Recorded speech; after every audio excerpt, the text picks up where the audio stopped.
Hello everyone, welcome back to my YouTube channel. And आज हम इसमें देखेंगे how to attempt question in board exam. जैसे कि अब जो हमारा अंतिम पड़ाव आ गया है, आपका एग्ज़ाम शुरू होने वाला है यानी कि 19 फरवरी से। तो इसमें हम क्या सीखेंगे कि आपको जो बोर्ड में क्वेश्चन अटेम्प्ट कैसे करना है, किस वे में करना है। कोई क्वेश्चंस आपको नहीं आता तो उसमें क्या करें, ठीक है। तो ये सारा का सारा देखेंगे, पूरा माइंड मैप समझेंगे कि अगर मान लो आपको क्वेश्चन नहीं आता होगा ना, फिर भी उसको छोड़ कर नहीं आना है पेपर में, उसको भी करके आना है। सारा तरीका बताऊंगा कैसे करके आएंगे कि उसके भी मार्क्स हमें मिल जाए। तो वीडियो को आप एंड तक देखिएगा, और चैनल अगर पसंद आया हो वीडियो तो चैनल को लाइक, सब्सक्राइब एंड अपने फ्रेंड के साथ भी शेयर कीजिएगा। तो सबसे पहले घबराना बिल्कुल नहीं है ना, नर्वस बिल्कुल नहीं होना, पहली बात। दूसरी बात, रोल नंबर ध्यान से, रोल नंबर अच्छे से लेके जाइएगा। रोल नंबर फिल करने के लिए आपको 15 मिनट्स मिलेंगे, बहुत ज़्यादा होते हैं, आराम से फिल हो जाएगा। एंड जो थर्ड नंबर पे क्या करना है, थर्ड नंबर पे ये करना है कि एग्ज़ाम अगर आपको मिल जाता है तो क्या करना है, पहले पेपर को अच्छे से रीड आउट करना है। यानी कि आपके पेपर में पार्ट ए होगा, पार्ट बी होगा, यानी कि part A, part B, part C, part D होगा। ये आपके 4 पार्ट होंगे, ठीक है। तो ए पार्ट आपको आता ही होगा क्योंकि उसमें एमसीक्यूज होंगे, एमसीक्यूज तो आपको आता ही होगा, है ना।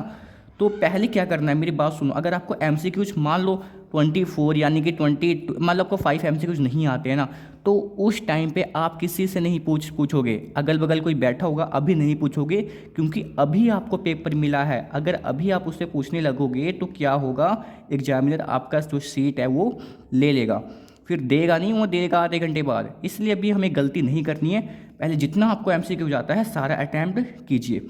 मान लो पार्ट बी में आपको 4 क्वेश्चन आया है, question number 1, question number 2, question number 3, then question number 4।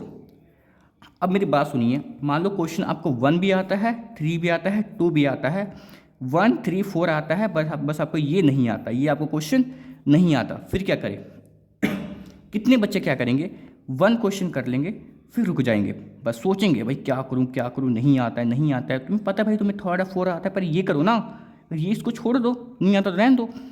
फिर भी नहीं, कितने बच्चे हैं इसी पे लगे रहेंगे, भाई याद नहीं आ रहा, याद नहीं आ रहा, किससे पूछूं किससे पूछूं। तो ये गलती मत करना, नहीं आता है अभी यहाँ पे लिख दो। अभी इसके लिए क्या करना है पता है, इसका उपाय है। अगर मान लो आपको कन्फर्म में आता ही नहीं है, आपको याद ही नहीं आ रहा, तो यहाँ पे क्या लिखोगे, अटैम्प्ट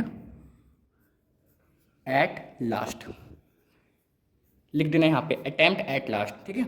यहाँ पे क्या लिखोगे, अटैम्प्ट एट लास्ट लिख के एक लाइन छोड़ना है। इसके ये नहीं छोड़ना कि ये आंसर 3 लाइन में आ जाएगा, वो 3 लाइन नहीं छोड़नी, बस एक लाइन छोड़ के क्वेश्चन नंबर 3 अच्छे से लिखिए, कोई दिक्कत नहीं है। क्वेश्चन नंबर 4 भी अच्छे से लिखो, कोई प्रॉब्लम वाली बात नहीं है। बस यहाँ पे आपको लिखना है अटैम्प्ट एट लास्ट।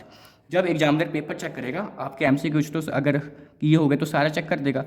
अब क्या करेगा, जब पार्ट बी पे आएगा, क्वेश्चन नंबर 1 सही है, क्वेश्चन नंबर 3 सही है, क्वेश्चन नंबर 4 भी सही है। अब जो 2 को देखेगा, उसको देखेगा अटैम्प्ट एट लास्ट। वो पता है कि क्या सोचेगा, ये जो क्वेश्चन होगा ना, ये बच्चे ने लास्ट में अटैम्प्ट किया है, कोई बात नहीं, मैं उसको बाद में चेक कर देंगे। तो अभी इसके नंबर देगा नहीं, तो क्या करेगा नहीं काटेगा, नहीं इसके नंबर देगा, वो लास्ट में जाके देगा, ठीक है। इन तीनों को नंबर दे देगा, पर इसके नंबर नहीं देगा। इसके नंबर कहाँ पर देगा, एंड में देगा। अब ये आता है पार्ट सी। पार्ट सी में आपको पहला, दूसरा, तीसरा, चौथा, 5 क्वेश्चन आ गए। 5 क्वेश्चन में से मान लो आपको एक और क्वेश्चन ये भी नहीं आता, चौथा क्वेश्चन नहीं आता, बाकी सारा आता है। आपने सारा किया, बस यहाँ पे भी फिर क्या क्या लिखना है, attempt at last, attempt at last लिख दीजिए, और एक लाइन छोड़ के 5 क्वेश्चन स्टार्ट कर दीजिए, ठीक है। अब पार्ट बी 6 मार्क का क्वेश्चन आएगा, वो तो आपको पूरा का पूरा करना है, इसमें कोई प्रॉब्लम वाली बात नहीं है। 2 क्वेश्चन आएंगे, आप इजीली से उसको कर सकते हो, ठीक है। अब बारी आई, अब क्या करें, आपका ये भी हो गया, ये भी हो गया, ये भी हो गया। जो नहीं आता उसको छोड़ दो, जो आता पहले उसे करो।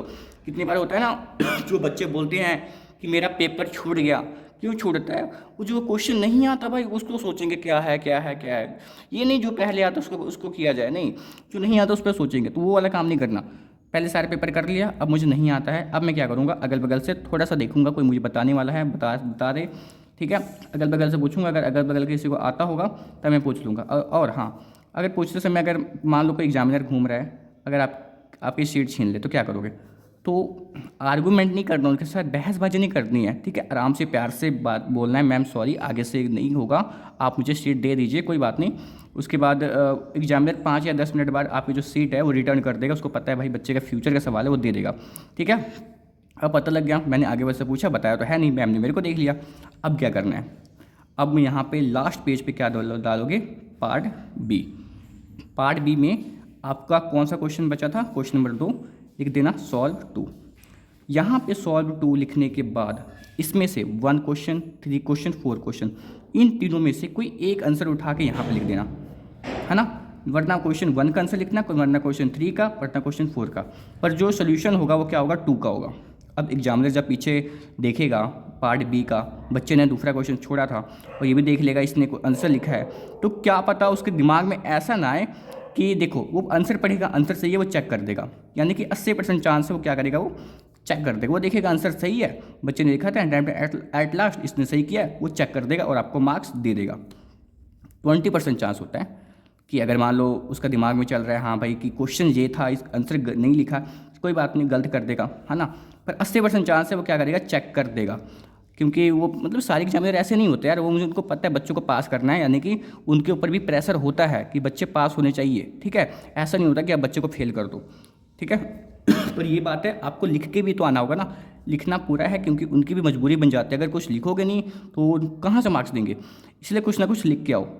आपने लिख दिया, हाँ। अगर मान लो अगर आपको थर्ड क्वेश्चन याद आ रहा है इसके मिलता जुलता, यानी कि आपको यानी कि आपको सेकंड क्वेश्चन हमने छोड़ा था ना, आपको सेकंड क्वेश्चन का आंसर याद है पर थोड़ा मोड़ा याद है, कोई बात नहीं, आप थोड़ा मोड़ा उसको बना के लिख दो, तो फिर भी अगर 2 मार्क्स का होगा तो 1 मार्क्स तो मिल ही जाएगा। जितना आता है पर उससे मिलता जुलता होना चाहिए, फिर लिख दो।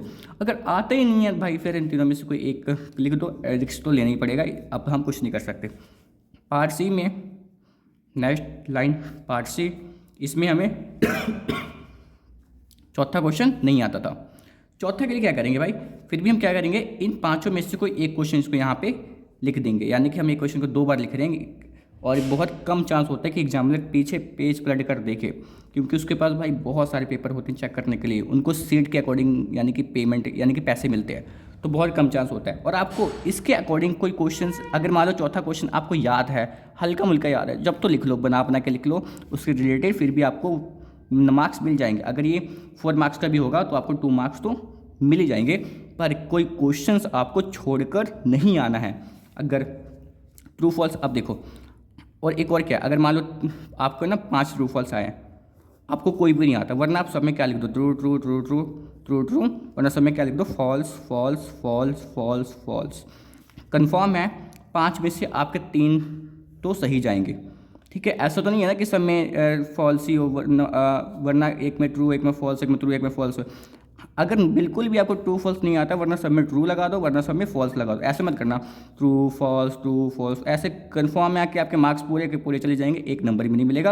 अगर सब में ट्रू लगा दोगे तो कन्फर्म में 2 या 3 में ट्रू तो होंगे ही, वरना सब में फॉल्स लगा दो, कन्फर्म में 2 या 3 में वो फॉल्स होंगी। एटलीस्ट आपको 2 या 3 मार्क्स तो मिल ही जाएंगे ना भाई, ठीक है।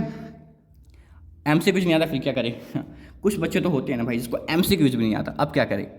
ठीक है, MCQ में चांस ये है, अगर आपको 28 MCQ आ रहे हैं और MCQ आते ही नहीं है भाई, जिसके लिए आता है उसके लिए ठीक है, जिसको नहीं आते वो क्या करेंगे?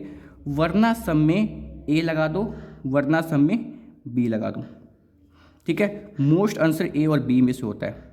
अब वरना सब में ए लगा दो, बी लगा दो, यानी 28 MCQ में से, यानी कि मान लो 10 MCQ में तो ऑप्शन नंबर मिलेगा, वरना A मिल जाएगा, वरना B मिल जाएगा, अपनी मर्जी से कोई भी लगा दो।